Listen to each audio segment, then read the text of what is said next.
پوری ذمہ داری نالے جملہ آخر ہیں، یاد رکھو ہر جھوٹ گناہ نہیں، ہر سچ عبادت نہیں۔ ذرا گل غور نال سنو، کدی کدی جھوٹ بولنا ثواب، سچ بولنا گناہ ہے نا، حیرت دی بات۔ لیکن پوری ذمہ داری نال عرض کر رہا، معصوم نے دی وضاحت فرمائیے، میں ایک مثال نال عرض کر رہا، مطلب کیڑا جھوٹ ہے؟ جھوٹ تو آکھا گئے گناہاں دی چابی۔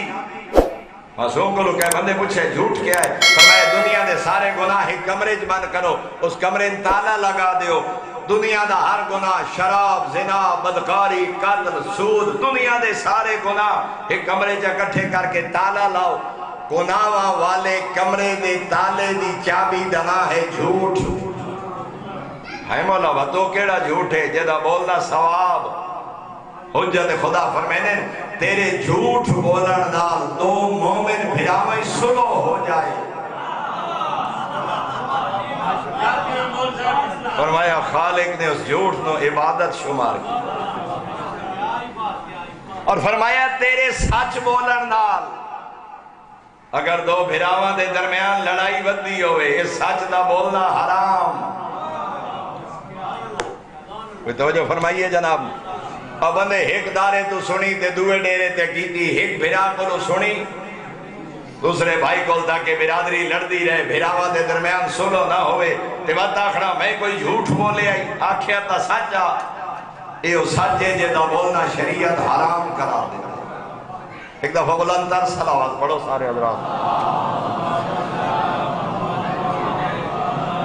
بسم اللہ، صحیح اللہ، کیا حال ہے؟ خیریت ہے جی؟ ٹھیک ہو؟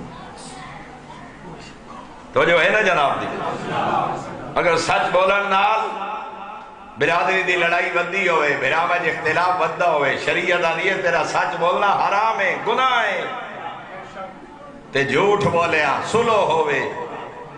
میں ایک بھرا کو سن کے آواں، وہ آخ رہے میں نہیں چھوڑنا، میں نہیں معاف کرنا، میں بدلہ لینے، میں کچہری لے ویسا، میں وہ کرے سا، میں یہ کرے سا، اور تو سا کہ یہ سچ سنائے تے لڑائی بد گئی۔ فرمایا سچ بولنا حرام، لیکن اس سے کو سن کے آدھے بیٹھے ہو افسردہ ہاں ارمانی ہاں، آدھا بیٹھے بھراواں نو لڑا چھوڑے نہیں، کوئی ہویا جڑا سا بھراواں نو سلو چکر آیا، ہاں جھوٹ، مگر تیرے جھوٹ بولن نال دو مومن بھراواں دی سلو ہو گئی ہے، اللہ دے میں عبادت دا اجر عطا کرے سا۔